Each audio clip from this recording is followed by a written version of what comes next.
CBSE 12th के on screen marking विवाद के बाद सीबीएसई के चेयरमैन राहुल सिंह और उसके सचिव हिमांशु गुप्ता को हटा दिया गया है, ऐसा कहा जा रहा है कई खबरों पे। लेकिन मैं सही शब्द इस्तेमाल करना चाहूँगा कि उनका तबादला कर दिया गया है। इससे ठीक पहले क्या हुआ, ये जानने के लिए चलते हैं हम नावेद के पास। जी बिल्कुल, जो ट्रांसफ़र हुआ था उससे जस्ट पहले जो पार्लियामेंट्री कमेटी है वो इसको लेकर, पूरे विवाद को लेकर चर्चा कर रही थी और इसका जो विषय था वो भी यही था जो ओएसएम जिसकी आपने जिक्र किया है। 2 जून 2026 की बात है और ये फैसला आने के ठीक पहले पूरी प्रक्रिया जो है, जांच प्रक्रिया जो चल रही थी, इसको लेकर वो कमेटी के अंदर डिस्कशन हो रही थी।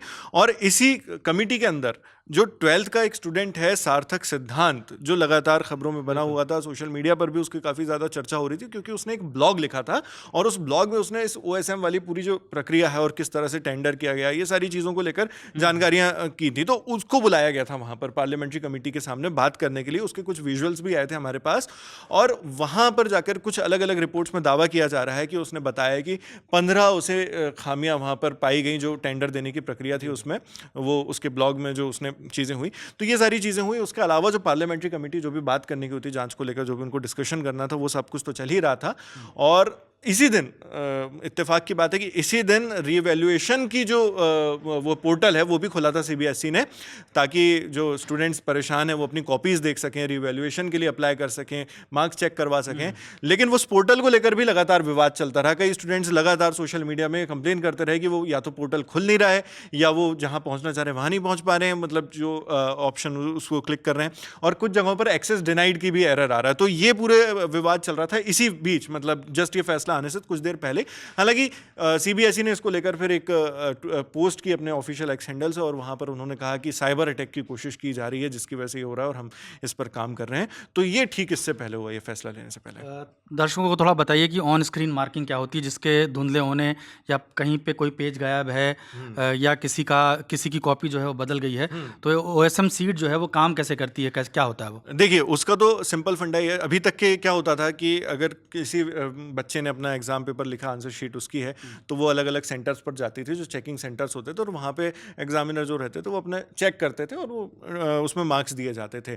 ये इस साल एक नया सिस्टम ओएसएम नाम से सीबीएसई ने लाने की कोशिश की, जिसमें आंसर शीट फिजिकली जाने के बजाय उसकी एक स्कैन कॉपी की जाती है और फिर वो स्कैन कॉपी सर्वर में अपलोड होती है। सेफ एंड सिक्योर सर्वर जो सीबीएसई ने बताया है उसे, उसमें अपलोड होती है और फिर एग्जामिनर ऑनलाइन उस कॉपी को चेक करता है और उस स्कैन्ड कॉपी में, सॉफ्ट कॉपी में उसमें मार्किंग करता है।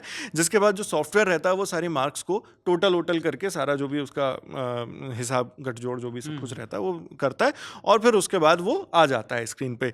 अब यहाँ पे जो विवाद है ये वो भी यहीं से शुरू होता है कि इसके लिए जिसे दिया गया था टेंडर, हाँ, जिस कंपनी को टेंडर दिया गया था वहां से होता है और वहीं पे सार्थक सिद्धांत ने जो अपना ब्लॉग में लिखा है वो वाली बात आती है। तो ये कोएम्प्ट एड्यूटेक तेलंगाना एक कंपनी है, तेलंगाना की, हैदराबाद में ये एस्टेब्लिश्ड है। तो उसको इसका टेंडर मिला था और सार्थक सिद्धांत ने अपना जो ब्लॉग बनाया उसमें जो रिसर्च किया और टेक्नोलॉजी का इस्तेमाल करके, अलग अलग सॉफ्टवेयर टूल्स का इस्तेमाल करके, उसमें उसने दावा किया कि ये जो कंपनी है इसको टेंडर देने के लिए सीबीएसई ने अपनी पॉलिसीज़, अपने रूल्स, रेगुलेशंस, गाइडलाइंस, इंस्ट्रक्शन सब में कुछ ना कुछ बदलाव किए जो अंततः इस तरह से बन गए कि वो इस कंपनी के फेवर में जा रहे थे और उसके बाद इसको ये टेंडर मिलता है। और इससे पहले उसने ये भी उसमें अपनी ब्लॉग में बताया था कि पहले इस कंपनी का नाम कुछ और था, जिसके साथ उसमें तेलंगाना में काफ़ी बड़े पैमाने पर कुछ गड़बड़ियां का आरोप लग चुका था। बाद में नाम चेंज करके इस नाम से आए और फिर सीबीएसई ने इसे टेंडर दिया। तो ये इस तरह के आरोप थे जिसके बाद ये पूरा विवाद खड़ा हुआ। जी, तो एक बार फिर से बता दें कि सीबीएसई के 2 अधिकारियों का तबादला किया गया है ये पूरे ऑन स्क्रीन मार्किंग सिस्टम में विवाद आने के बाद। और बहुत विपक्ष जो है लगातार शिक्षा मंत्री को घेर रहा है। इस बीच लगातार जब नीट का भी पेपर लीक हुआ उसके बाद ये खबर फ्लैश की गई कि पीएम मोदी की नज़र बनी हुई है मामले पर। पीएम मोदी का ये फैसला था कि नीट की परीक्षा दोबारा कराई गई। उसी तरह से जब ये सीबीएसई का विवाद बहुत बढ़ गया है तब भी टीवी स्क्रीन पर ये चीज़ें फ्लैश हो रही हैं कि प्रधानमंत्री पूरी नज़र बनाए हुए हैं सीबीएसई विवाद पर। लेकिन सवाल है जो विपक्ष पूछ रहा है कि अगर प्रधानमंत्री नज़र बनाए हुए हैं तो शिक्षा मंत्री क्या कर रहे हैं? और एक चीज़ ये भी है कि ट्रांसफ़र का एक्शन लिया गया है एनटीए को। अभी हाल ही में कुछ ही वक्त पहले एनटीए को लेकर भी ये हुआ था कि एनटीए के जो सबसे प्रमुख अधिकारी थे उनको हटाकर किसी और अच्छे मंत्रालय में, अच्छी पोजीशन पर भेज दिया गया। तो वो ट्रांसफ़र से क्या नतीजा निकलता है ये भी एक सवाल है। जो नावेद बता रहे थे वो विवाद हुआ था पिछले बार पेपर लीक का, वो छत्तीसगढ़ में एक बड़े अधिकारी बनाकर भेजे गए।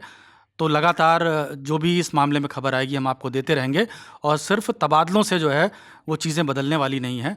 एक्शन जो होना चाहिए वो फर्म होना चाहिए, तभी चीज़ें बदलेंगी, व्यवस्था बदलेगी।